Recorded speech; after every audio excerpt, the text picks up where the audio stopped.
Hi guys, I'm just going to give it a couple minutes for some people to join. Thank you so much for coming in and watching tonight. Appreciate everybody. I also made some notes so I can stay on track because I feel like this is a fairly important conversation to have with people and I really want to answer questions.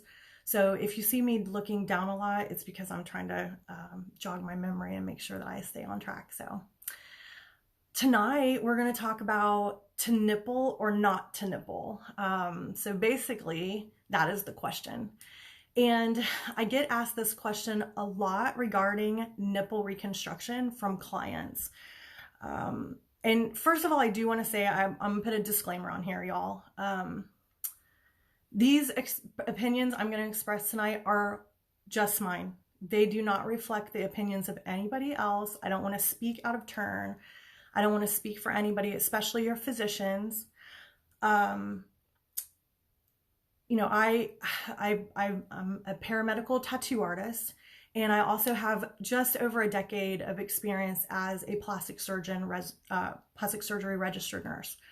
So during that time, I have observed, I have assisted with surgically and cared for post-operatively literally hundreds of nipple reconstructions made by multiple different physicians in an academic medical center and in private practice. So I'm just kind of gathering information based on my experiences to kind of answer questions for people that you may have.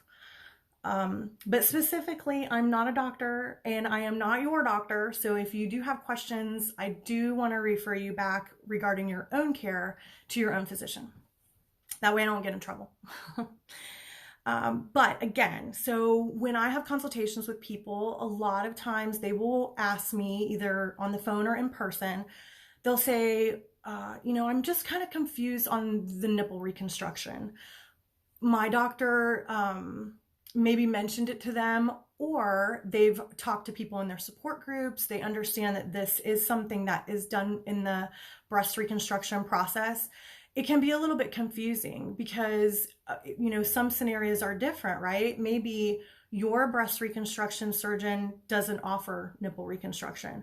I know here in Columbus, Ohio, where I live, a lot of surgeons don't offer breast reconstruction, nipple reconstruction. They refer them to me for 3D nipples. There are other doctors in the community that do. So it kind of depends on what your physician does per his own practices. So on the other hand, let's say you don't really know if you want nipple reconstruction, but your doctor is like, okay, well, we did your mastectomy, check. We did your reconstruction, check. Now the next box to be checked is nipple reconstruction. So let's go ahead and get you scheduled at this date and time for you to come on and get that done.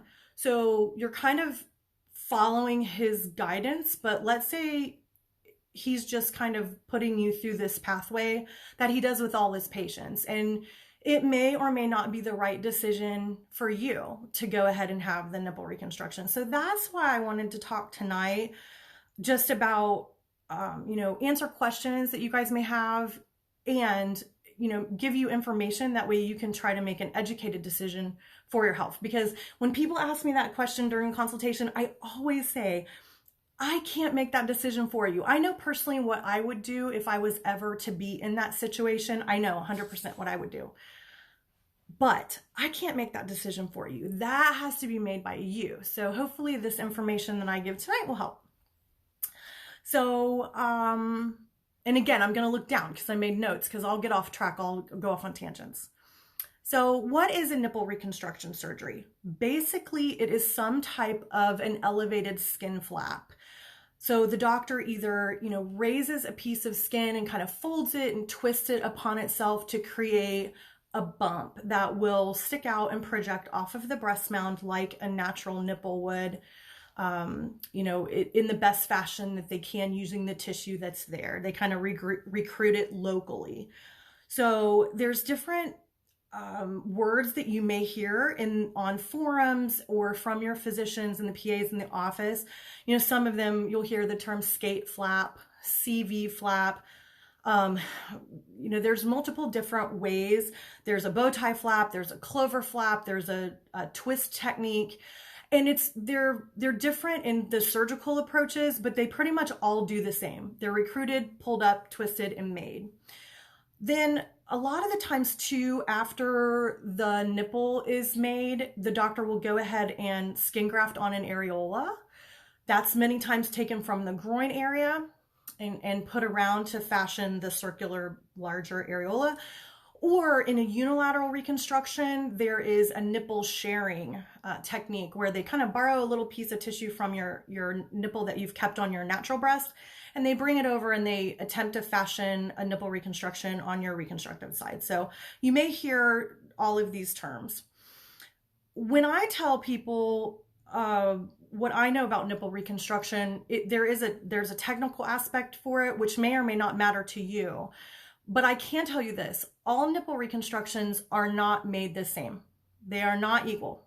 It depends on physician technique. It depends on your tissue that your breast reconstruction was made from, and your aftercare, how they instructed you to take care of it and how well it was followed and things like that. So there's definitely multiple things that matter as far as the final outcome. So it's important to discuss all of this with your surgeon, and I highly recommend that you ask them to look at photographs. Initially, when the nipples are made, they're really big. They exaggerate the size of the nipple because as our body heals, it shrinks down and it becomes more flat. That happens a lot. Like for instance, I used to work in the burn unit, and when we see scars, they kind of shrink and pull and tighten. That's a natural thing no matter where it's placed on the body. That's what scars want to do. They scar down and they pull tight. So same thing with the nipple reconstructions. So very good to ask for pictures, not just of the ones initially when they're really big, but healed pictures on down the road if he would have them. That way you can kind of get a good idea about what the person that's actually going to be laying hands on you and holding a scalpel will have for their results, because they look different at different stages. Very important. Let's see. So now I'm going to talk a little bit about, and you guys ask questions. If you have them, I'll try to answer them as they come up. So the first thing I'm going to talk about are pros. So pros to the appearance. It can be extremely helpful to aid in a natural appearance when it comes to finishing the breast reconstruction, especially when it's combined with restorative tattooing. When the doctor makes the nipple, the bump, it still won't have any color around it. It'll still just be your native color. Sometimes when they graft the areola, if it comes from the groin skin tends to be a little bit darker in nature when it's moved up, but it's still really not dramatic. It doesn't have a whole lot of color. So it will, you'll need to have some, most likely, restorative tattooing to go along with the nipple reconstruction. Let's see. In a bilateral situation, the nipple reconstruction can help provide focal points to detract from asymmetries. In a unilateral situation, it can also help with symmetry between the reconstructive side and the native breast, especially if she has a pretty protuberant nipple that really projects off of her breast mound. Having a surgical nipple it helps with that look, especially from her bird's eye view down. When you look down and you see two bumps there and not one bump, that can be a comforting a thing from what I've been told. So that's another pro. Pain, typically because the post-mastectomy skin isn't full sensation, so it's very tolerated well. A lot of the times physicians can do this procedure in the office with just local numbing lidocaine, if that's something they do in their practice, or it can be combined with other outpatient procedures. For instance, like phase 2, if you go in for a little like axillary lipo or nips and tucks or anything done secondarily to that initial reconstruction phase, they can put the nipple reconstruction on with that. So you're not having to go for multiple different timed procedures. They can kind of group things together a lot of times. Aftercare wise, it's also kind of a pro because it doesn't require a whole lot of intensive recovery. It doesn't require time off work. It's a very tolerated procedure. It really mostly consists of keeping the area clean and applying a protective, like pressure leaving bandage, and like a dressing on top.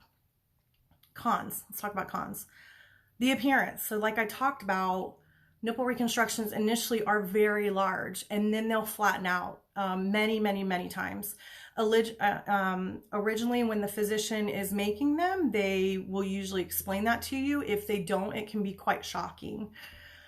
So when it flattens, let's talk about that again. I kind of hit on it before, but we'll revisit it more in depth. Physician surgical technique. Like I said, there's many different types of techniques to make a surgical nipple, but it's execution of that style based on the skin that he's working on.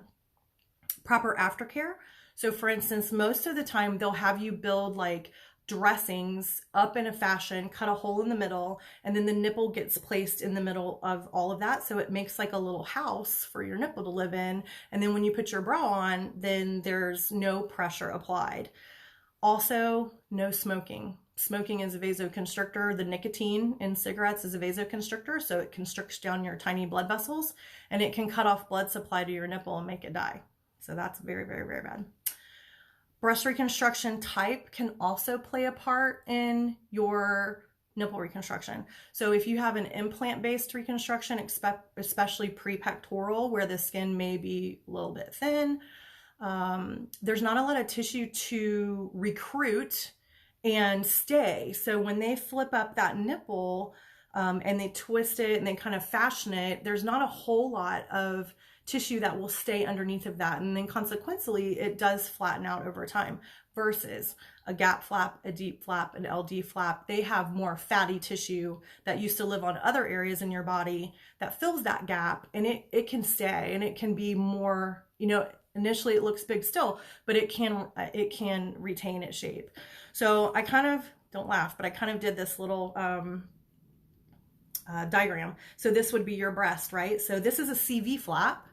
So the doctors kind of draw this fashion of a shape on you, and then surgically there has to be a blood supply that remains to this nipple, and that's at the top part here, right? So they raise up this little area off your chest, and then I have to do this down. Then they fold the sides in, and then they put the top down, right? So you're left with, you know, they fold the sides in, so you're left with this little bump. And then they close all the other lines. So you have just a line, and then a little bump, and then a line afterwards. So this is a really common made flap, but see how tiny the blood supply is to that nipple? It's just this piece of it. So if it gets kinked or flattened or smushed or you smoke, that's why nipples have a problem sometimes. So you have to be very ginger with them, how you take care of them. I hope that helped. I know that was kind of strange looking at this. Other con, they may not flatten. Let's say they were made really large in the beginning and they don't flatten a whole lot. That can be kind of a trip back to the days of Band-Aids over the nipples and padded bras, because now you have a nipple that's surgically created. It doesn't come and go. It's not erectile. It's always out there. So that can be another con if a lady doesn't really want a very projecting nipple. Another con, let's say one flattens and one doesn't. Sometimes that happens. So then you're left with a little bit, again, from that important bird's eye view down, you're left with one that's sticking out and one doesn't. And that's asymmetrical from their point of view. So that can be also a little bit upsetting, unfortunately. And then the last thing we'll talk about, because we already kind of talked about nipple death and necrosis due to smoking or kinking off the blood supply, would be if they're not placed in the right spot. So thank God I work for really great surgeons in the area, and that doesn't happen to me a whole lot. However, sometimes nipple reconstructions do come to me, and they are not placed symmetrically on the breast mound, like where I would put my nipple tattoos if I had the choice to do it all on my own. So then as an artist, you're faced with the decision of how am I going to tattoo on these poorly placed nipple reconstructions. Sometimes if they're not really off, you can kind of trick the eye with some light and shadow. But if they're really off, it can be difficult. So sometimes I refer them back to their surgeon to have them removed. Because once you tattoo around with permanent tattoo ink around that poorly placed surgical nipple reconstruction, it brings the eye more to the asymmetry and more to the imbalance, and it can be very upsetting. So that's kind of another issue. If they're flattened, then you can work around it. But if they're protuberant and they're in the wrong place, that's no good. Aftercares and risk. It's an additional procedure that may incur an expense with copay and a deductible cost. It can put an additional scar on the breast, like I talked about before. Usually a tattoo will cover the additional scar, the areola part, so the scar won't be so noticeable. No surgery is without risk. You may or may not be going under anesthesia. There's always a risk of infection with any surgical procedure, no matter how small. And, other risks that your surgeon would go over with you, so you can make a choice. Radiation causes an additional risk. Many times with radiated breast skin, the physician will say, this is too risky. I would recommend just getting a 3D tattoo. A lot of the physicians I tattoo for do not do nipple reconstructions in a radiated breast field. Some do. I have tattooed them, but many times they don't. So that's something else to think about. Let's see. Oh, yeah, and we talked about this before. So even though they make the nipple, there's still no color around it. So you would still need to have, most likely, the tattoo done. Aftercare, it's pretty easy. It is required, and usually avoidance of water is also required, but your physician will determine, if you're a candidate for this procedure or not. As far as the questions, I don't know if you guys have anything for me right now, or hopefully this is being informative. If ladies have, like I said, if they come to me and they ask questions about the 3D tattooing, I like to show them pictures. That way they can say, yes, I would like to have just the 3D and remain flat and be able to wear sundresses or bathing suits and not worry about anything kind of sticking out. Versus, many times women feel in their hearts, I really am not going to feel complete unless I have a protrusion off my breast. So it's so important that you make the right decision for yourself. Hopefully I have given you information that, can be helpful about that. If there are so many doctors here that I tattoo for, and their nipples are amazing. They make beautiful, beautiful, beautiful nipple reconstructions. And I'm so glad that I'm the tattooer that gets to place that finishing touch around. I hope you save this so I can share it with people that aren't sure. Absolutely, I will share it. I'll save it on my Instagram, and I will save it on my, I have the nipplefairy.net website, and I put all my blogs and all my videos on that website as well. And this is on blog form. That's what I've been kind of looking down and cheating while I've been talking to you about. It is on blog form. So yes, 100%. So in conclusion, the finishing touch to your breast reconstruction, it's your choice ultimately. So if your physician doesn't offer nipple reconstruction and you really, really, really want that, I encourage you to ask within that practice that you see, okay, well, Dr. So-and-so doesn't do nipple reconstructions, but does your partner? Or, ask your girlfriends, ask your support groups, who did your nipple reconstruction? Are you happy with that? Maybe I could go see them for that. If that's something truly you want in your heart, don't be denied getting something just maybe because your physician doesn't offer it. And then conversely, on the other end, if your doctor's trying to put you on down that pipeline and be like, well, let's check this next box off with the nipple, and you don't want that, then you have the right to say, nope, I don't want another surgery. I don't want nipple reconstruction. I'm good how I am. Or I want to get a 3D tattoo. So the beauty of this is you have a choice, and it's all yours to make. So I'm very thankful that you guys tuned in and listened tonight. And hopefully the information I gave you makes you confident that you can make the right choice and make an educated one for you. So I don't know, you guys got any questions for me? What can you think of? And if not, like I said, I have it posted on my page in blog form too, so you can refer back to it. You can share that. You can share the video. However you can help people is great. So, well, thank you guys so much. I'm going to go ahead and sign off. Hopefully I was helpful. So I hope you guys have a good night and stay safe and well. Thank you.